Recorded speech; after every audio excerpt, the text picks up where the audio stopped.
Good evening, I'm Andrea Anderson. I'm Cordell Wright. It may come as a surprise, but modern-day grave robbing is still a problem in South Dakota.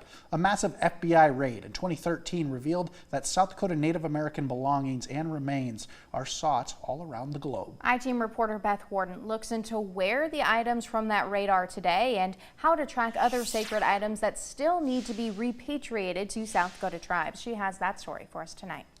The Missouri River and its banks are sacred to the South Dakota Native American tribes. Faith Spotted Eagle thinks of her ancestors who once lived here. There are thousands and thousands of sacred sites along this river because we lived here. This was our life source. So there's burials, there's birth sites, there's Genesis sites. But those with a darker motive know about the many remains and funerary objects buried near the banks. Whether the items are plucked from an area washed away by the river or intentionally dug up, modern-day grave robbing occurs along these shores.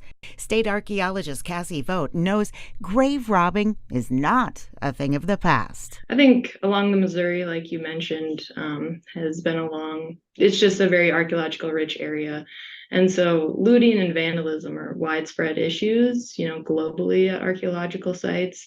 While many place loved ones in the ground and never expect them to be disturbed, Native Americans don't have the same assurance. Dawn Marie Johnson wants to protect her ancestors' burial sites. To know that there's folks who feel entitled to rummage through like we're not human beings and touch our ancestors in such a way when we've already had so much genocide and trauma within us is really heartbreaking. When the FBI raided the home of missionary Don Miller of Indiana, they contacted the tribes of South Dakota with the shocking news of their discovery. Relics and ancestral remains were taken from South Dakota and put in Miller's private museum. Holly Cusack McVeigh helped facilitate their return. Really, South Dakota tribes took a very early and strong stand in supporting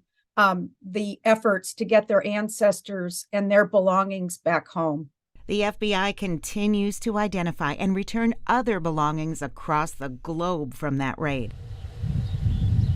The tribes of South Dakota and their spiritual leaders took the sacred items back to their people. All of the cultural items and the ancestors we know belong in South Dakota are now back home. It's well over 400 cultural items. As South Dakota understands the pain of collecting Native American objects and remains, activist Kyrie Dunkley believes a new generation can change the narrative of who should hold these belongings in their care. There's not much that you can do to change what happened before you, but you can give it back and take a step towards reconciliation. Cultural items can be returned to any South Dakota tribe or the state archaeologist's office, even anonymously. Coming up, a Native American skeleton discovered decades ago. We trace what happened to it and share a surprising discovery. That's at 5 tomorrow.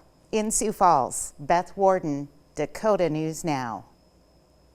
The Native American Graves Protection and Repatriation Act requires institutions to offer belongings back to the tribes. There is a searchable database where you can see a list by tribe or by institution. We have a link to that right now at dakotanewsnow.com.